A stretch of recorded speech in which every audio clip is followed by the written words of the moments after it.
You are watching Rahinijar TV with Ilama Sayyid Abdul Basit Bukhari.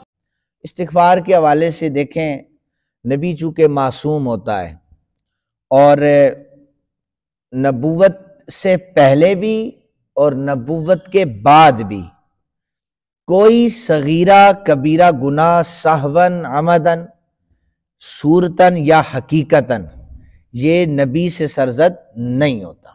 یہ عقیدہ ہے، نبی معصوم ہے.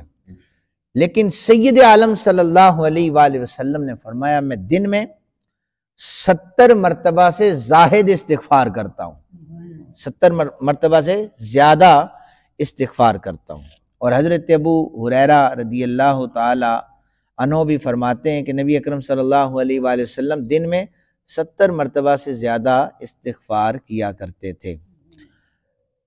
پھر کوئی بندہ یہ پوچھ سکتا ہے کہ پھر ان سے تو گناہ ہی نہیں ہوا، نہ ہی کوئی سوچ سکتا ہے، گمان بھی نہیں کر سکتا، وہ کیوں استغفار کرتے تھے؟ تو اصل میں مسئلہ یہ ہے کہ نبی اکرم صلی اللہ علیہ وآلہ وسلم کا استغفار کرنا فی نفس ہی توبہ، اور استغفار جو ہوتی ہے یہ عبادت کہلاتی ہے. چونکہ قرآن پاک میں اللہ تعالیٰ نے فرمایا ان اللہ یحب التوابین، کہ بے شک اللہ تعالیٰ توبہ کرنے والوں کو پسند فرماتا ہے. سید عالم صلی اللہ علیہ وآلہ وسلم اس لیے استغفار کرتے تھے.